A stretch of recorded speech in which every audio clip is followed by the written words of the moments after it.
And just like to say good evening, welcome along to Late Night here on East Coast FM 107.6. As I said last week, I've got another special guest coming on the show. Please make way for Dan Jones. Good evening, Dan. How are you? Good evening, Ben. I'm really good, thank you. That's fantastic. It's a pleasure to have you on as ever. Just for anyone who doesn't know who you are, just tell us a little bit about yourself. I'm the lead guitarist and backing vocalist for the Luke Combs UK tribute. I also write and produce my own country rock stuff, and I've just released an EP in the last couple of weeks. And I'm coming to you live from the United States of America, where I've been on a 2 week tour with the Luke Combs UK tribute. And at the moment, I'm in Portland, Maine, where we played a show last night, which was absolutely banging. So yeah, I'm a full-time guitarist. I also teach, in schools. So one thing we like to sort of tell people at the shows is that we're all teachers. So that sort of is that people sort of take a bit of a step back and they're like, "What? They're all teachers?" Yeah. So even though we're 2 weeks into a tour, we've still all got day jobs and whatnot. So yeah, so full-time guitarist, teacher, and performer. So that's what I do. That sounds amazing. Um, how long have you been doing the Luke Combs UK Tribute Act? Yeah, so that started about 18 months to 2 years ago. They Liam Price, who's the front man, who's Mr. AKA Luke Combs tribute. He was sort of a full-time wedding singer, and he sort of got to a point where I think he sort of overdone, he was done with the wedding scene. But during the wedding scene, he was singing a lot more Luke Combs songs, Beautiful Crazy, When It Rains, It Pours, things like that. And the more he was getting asked to do it more and more.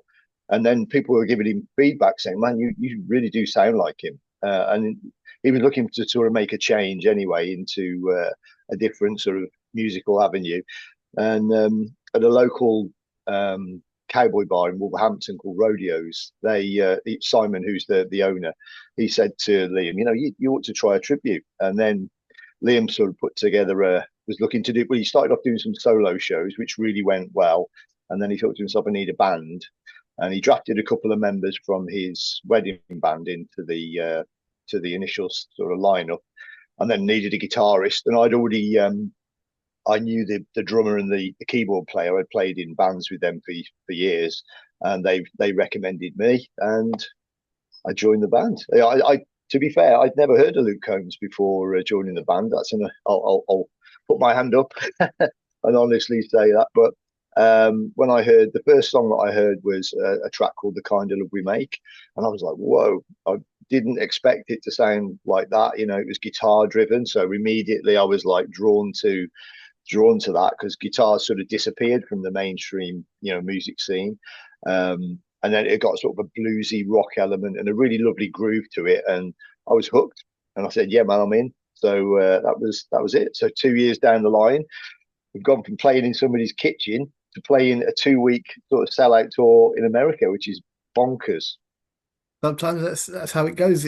One minute you're playing your local village hall, you could be headlining somewhere in London like the O2 or Yeah, something like that. it's crazy, absolutely crazy. Yeah. So where were you before you were in? Sorry, I've forgotten where you were already. Well, here, where I Yeah, am right now, yes. Portland, Maine. Yeah, so that I'll have to get my. We've got this running joke at the moment. So if you forget anything, it's like, have you heard of Time Tree, the diary Time Tree? Well, it's like a calendar that we use to put in all our dates and stuff in. And if anybody forgets everything, it's just like, it's in Time Tree. So where were we? We had the day off in Portland yesterday. Sorry, no, the day before. So we've been here for 2 days. And then before that, we were up in a lovely little town called Brattleboro. That was a really quaint sort of little place. We played an old church there, which was really great fun. And then before that, on Monday, we sort of had the day off. But then, have you heard of Daryl Hall, Hall and Oates? Sort of, they were sort of in the 80s and 90s, big some massive hits. But we played his venue, which is like an old log cabin, so a restaurant, but like a really big place. And so we played that on Sunday, which was really cool. So we've done a whole load of stuff. We had the privilege of playing a place called the Stone Pony, which is in Ashbury Park, and that's one of the most amazing live music venues. Bruce Springsteen lives in Ashbury Park or around there, and that's where he sort of started his music career. So there's like a whole shrine to Bruce Springsteen in there. So it's been amazing.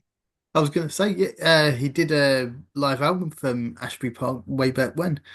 Yeah, that's right. Yeah, yeah. It was that was a sold out show. That was like there must have been about sort of I think it was about 600 um, country fans in there, and it was such a brilliant venue, brilliant night as well. It's so iconic as well.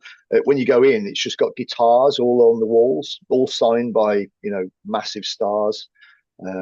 Yeah, brilliant. So how are you enjoying life on the road out in the States at the moment? Yeah, well, this was my first visit to the United States. I had no idea really what to expect. I've sort of come to the States with a bit of a clean sheet.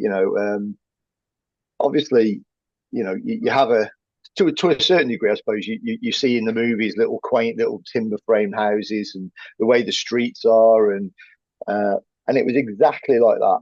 Like it lived up to my expectations of what it would look like. But one thing I didn't expect is how friendly and how welcoming all the people are. I think they've just been so lovely, to us at the shows and on the road at the hotels. So professional, it's really really great. So from my point of view, being out here, the experience has been fantastic. And in terms of doing it, it's the first time I've ever done a 2 week tour. I've done a week at a time, so we did a week in Ireland and whatnot. But it's been a few little highs and lows for me, sort of emotionally being away from family and stuff, as you'd expect. Late nights traveling, sort of because the distances here are ridiculous, So like, it's we think 2 hours is a long journey in the UK, but you get to go from one town to the next, you got to, or one state to the next, it's like 5 or 6 hour drive. So we've had this huge sort of like A team, but it looks like something out of the A team. Do you remember the A team from the 80s, 90s? This big truck. So we've been traveling in that, and so 5 hour drives in our A team van has been quite an experience. But I bet, but I bet you've seen some beautiful sights when you've been rolling down the road, say in either the early hours of the morning or late afternoon, or whenever you Yeah, roll into the next city yeah. or town where you're playing. Absolutely. When we were just driving across, because mainly we were sort of in the New York State for quite a while. And then we ventured out to like New Jersey and places, and yeah, the scenery is fantastic. Again, you just have these visions of the films you've seen, and like the barns and that in the fields, and these little timber frame houses and farmhouses, and it's just like that. It's great, really, really cool. And for anyone who hasn't seen you guys perform live or just or heard your singles, how would you describe your shows? How would we describe the show? Yeah, Okay, so I mean, obviously we're playing all the hits from Luke Combs, from so his latest sort of release, which was from the Twisters movie, the Ain't No Love in Oklahoma, to classics like Hurricane, which was one of his biggest selling singles, Where the Wild Things Are. So all the big hits. And the one thing that I do, and I know Liam does as lead singer, we all put in is 100% energy on stage, So I think people don't quite realize what they're getting into when they buy a ticket. But when they come, it's like bam, you were just straight interacting with the crowd, singing along with them, playing, full on, full energy, and really trying to engage and make sure that we make that connection with people. So if you came to a show, you're basically just gonna be wrapped up and sung to and danced with and everything. And at the end, we love to jump off the stage and meet and greet the people and make them feel like they've had a really good night. Because I mean, let's face it, making a living in music is quite challenging at a certain level, and so people taking a punt on a band and paying a ticket price, they you want to give them something back, and that's one of the things that we all feel passionately about is really making sure people feel like they've had a great experience. So yeah. um, obviously you do stick as close to how Luke Combs performs the songs, but do you take, I would say liberties, but do you get to add sort of your Yeah, yeah. own I takes mean, to it? yeah. I mean, from my point of view, when I started learning the songs, it was an interesting experience because the mix when you put your headphones on, you start listening to the music, and there's so many things going on in Luke Combs's tracks, especially because it's very guitar driven. So there'd be like two guitars in the left ear, a couple in the right ear, and then it's just deciding which of those signature parts you're going to start learning. And then obviously when I first started, we had a rehearsal. It became very evident that the way I'd have prepared the material was completely inadequate. I Because we've been in wedding bands and things like that, and some songs you can busk them out, and but this was the sort of music, a tribute band where you've really got to do your homework. So making sure that you've got all the signature parts down right, and you can get the sound, the quality, the sort of the sound that you're hearing on the tracks, and trying to replicate that live. And then obviously as time goes on and you become more comfortable with that, there's a little bit of improvisation that you can put in. I'm embellishing things that I like. Um, we we've got an interesting experience in April because we've been in order to come to the United States, we had to get permission from Luke's management in order to do that. And so the agency that we're working with put us in touch, and when we contacted them, they sort of vetted us and they looked at all the material we'd done and the videos and things. They were like, "Yeah, you've got our blessing." So they endorsed what we were doing. And then so once we'd got that, we had to get our visas and things, and that cost an absolute fortune to. I don't think people realise how much money it costs to get over here. Um, but we did it. In order to do that, we had to generate a load of PR in the UK. Because in order to come to the United States as an artist, you've got to have had some sort of international renown, reviews and whatnot. And I suppose to a point, we've played Ireland, Scotland, Wales, and England all over the UK, and got great reviews there. But we didn't have really any international reviews, so we had to really work hard at driving a real heavy PR campaign. And then so we ended up getting on the BBC, and we'd had some newsreels done about the band and that. And then Luke's management saw that, and they were like, "Whoa, this is absolutely brilliant! Why don't you come to Nashville and play Luke's bar?" And we're like, "What? Seriously?" So we got invited. There's an open. Luke's bar's been open for a while, but they haven't had like a grand opening night. So in April, on April the 16th, we're flying out for another tour. We've built a tour around playing Luke's bar on April the 16th. Luke Combs plays the night before, so he plays the opening night, and then we play the night after as a tribute. Um, and apparently he's going to be there. So it's like it'll be interesting if we do get a chance to meet him. It'd be great, absolutely brilliant. But from obviously a musician going to perform somebody else's music in his venue, that's going to be an experience. So it'll be interesting if we do put our little improvisations and little embellishments in as to what feedback you get. Like Yeah. oh no no no no no, or well that was really good, I like it. You never know, man. Yeah, I was going to say, somewhere it doesn't surprise me that Luke has a bar in Nashville because I think not only him but Blake Shelton and I think probably just about every other country star you could imagine has one out there right now. Yeah, yeah. So his bar's called Category 10, and they've I was just looking online, and they've opened this rooftop sort of bar area that looks out across Nashville. So it's going to be amazing to go there. We've got 4 days in Nashville, and we're really privileged we were able to we're able to take our partners with us. So I'm taking my wife out with me. And, yeah, we're going to be able to experience that together. So. Um, to have 4 days in Nashville, just the place itself is like music central, isn't it? So it is the hub of live music in the States, I think, especially country music. So it's going to be a wonderful experience to get involved with that scene while we're out there. I can't wait. But I mean, Nashville is one of the places on my bucket list I would love to get out to one day, but who Yeah, knows? yeah.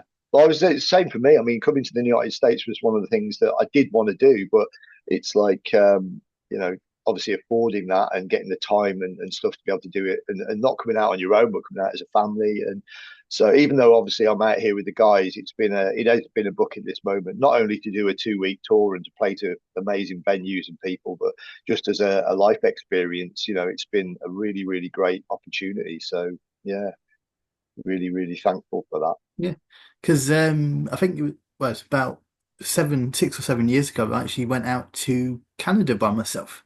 All right. So I did Toronto, Ottawa, Montreal, back to Toronto, all inside of 2 weeks. No way. And Oh, fair play. Were you driving or were you flying inside um, Canada or I flew from Edinburgh to Dublin to Canada, got the train from Toronto to Ottawa, bus from Ottawa to Montreal, and then bus also back from Montreal to Toronto. right? And then on the Saturday on the Sunday flew back through Dublin again, and then back on to Edinburgh. Oh wow.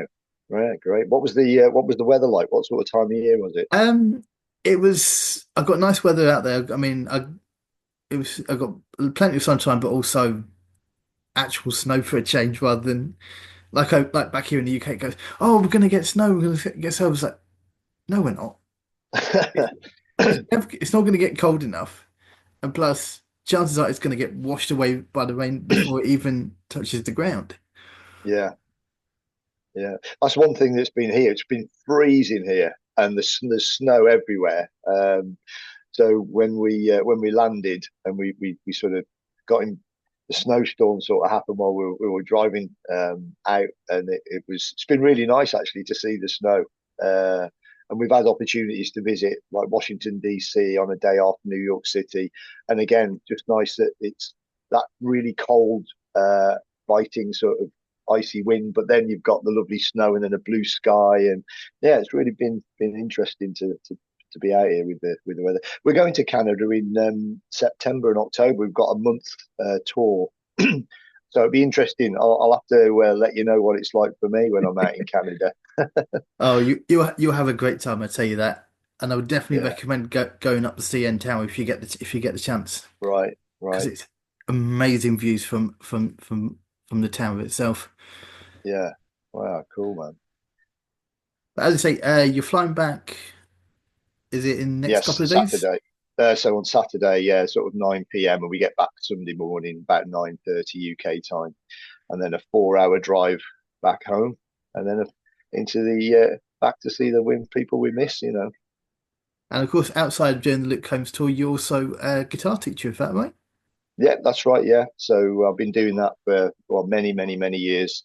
So I teach the other guys in the band do the same sort of thing. Like I said, trying to make an income as a musician. You've got to have a few different fingers in different pies. So I started teaching about sort of 15 years ago, possibly, and I work for the sort of local authority as a music teacher going into primary, secondary, and special needs schools. And then on the evenings, I run my own guitar school as well and teach privately. And then Thursday, Friday, Saturday, Sunday, I'm out doing it for real. Uh, well, you can say you're teaching the future musicians that are to come. That's it. Um, Yeah, yeah. have you yet had a hope that you'd get a phone call, not just possibly from Luke Combs, but other artists that would love to either work with you or bring them on tour?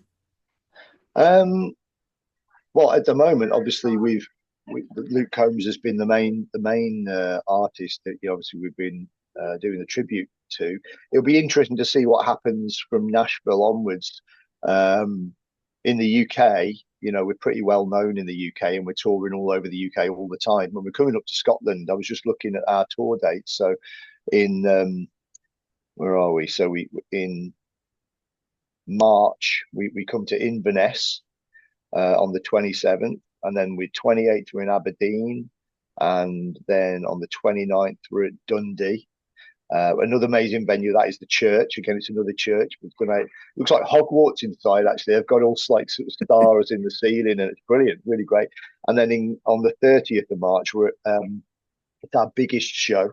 It's at the Barrowlands in Glasgow, and that's a sellout. So um, obviously, I think we're quite well known. Whether other artists, obviously we got some. Liam really likes to support some of the local, not local, but the sort of up and coming original artists.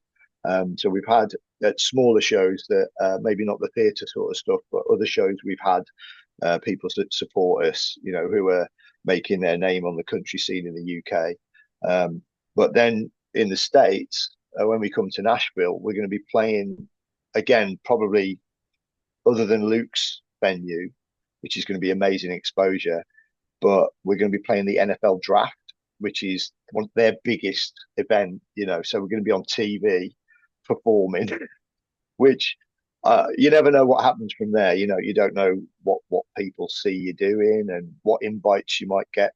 Because we haven't really taken the advantage of some of the other opportunities that have come our way. So we got invited to go out to Australia, which had to be put onto the back burner till next year. And then we've got like European dates that are in the pipeline. But yeah, in terms of other artists, it's difficult to know what's down the pipe, really. Well, enjoy the rest of the States, and also when you come back in Scotland as well. Um, After touring, is there any future plans to go back into the studio and do more work and release more songs, albums? Yeah. Well, obviously, in my initial contact with yourself, because I released a country rock EP called One More Whiskey for the Road, which is available on Spotify and all these streaming services. And I initially got in contact with you to, see if you wouldn't mind playing a few tracks off my new EP. So, from my point of view, one of the things that I've always been passionate about, which is I never saw myself playing in a tribute band, to be honest, because I was always into original music. So I've always written my own stuff. I was in a prog rock band called the Dreaming Tree some years ago, and we did sort of 4 or 5 albums, and then we sort of had a bit of a break, and then in the meantime, I've gone on and done a solo album myself, and then because I've been playing the country scene, the country music has really inspired me, so I've sort of written these 4 tracks, and then the intention is to try either, if I can, we'll see how time goes, before I come to Nashville, or before I go to Canada. I'd like to have a whole album, a new album out. I think in terms of playing it live, I'm not sure whether that's something I want to explore yet. I don't know. I've been working on my voice, because I've always been a backing vocalist and guitarist in bands, so I've never really been the front man, even though I love singing. But I've taken that step. I've hit a certain point in my life. I thought, look, if you don't do it, you don't have a go, and you go and do your own thing. You're never going to, are you? So I thought this year I'm doing it. So I've put this. I'm sort of working through a PR campaign at the moment, contacting magazines. Hopefully, I've got a review and an editorial coming out in Maverick Country magazine, which would be great to get some sort of exposure on that. And obviously yourself, and I've had a few other radio stations that have played the tracks, and we've just continued to try and make contacts with people. But yeah, definitely looking to sort of. I've been writing while I've been out here, so I've been writing little bits of poetry, um, little words or ideas that come together, or you meet a few people and they spark some conversation that you can turn into a bit of a song. So when I get back, it'll be sitting down a few minutes at a time and trying to sort of pull together uh, another sort of 6 or 7 songs that could be put into a whole album. So hopefully that'll say be out either April or September time. Well, I look forward to when that comes out and playing it as well. Just want to Yeah, say, great. I did last week in wake of obviously announcing that you'll be on the show next this week. Did actually play 2 tracks from Oh, the great. EP. I played obviously the title track, and I can't Yeah. remember for the life of me which the other one, but it sounds absolutely amazing, and I'm Oh, thank be you. making sure to get other people to listen to it as well. That's great, man. Thank you very much. Really appreciate it. Yeah. Yeah, so welcome. Just for anybody who wants to try and find you on social media, where can they find you? Yeah, so I'm my website first of all is danjonesguitarist.co.uk. So if you wanted to check out, that's got a little bit of information about me and my music on there. If you wanted to check me out on Instagram, my Instagram handle, I'll just tell you that right now, is where are we? Dan Jones Guitarist UK. So if you want to check me out on there and on Facebook, it's the same Dan Jones Guitarist UK. I think it's official at the end because my previous page got deleted. I don't know why, but I had to start all over again. So I've gone for a verified account. So you'll see the little blue tick on my Instagram account. So you know it's definitely me. So yeah, so those are my social media handles. Thanks, Dan. And I just want to say, enjoy the rest of the tour and have a safe flight home. Thanks, man. Really appreciate your time, Ben. Thank you very much. Very kind. Cheers, buddy. Cheers, Dan. Take care. All right. Take care. Bye bye. Bye.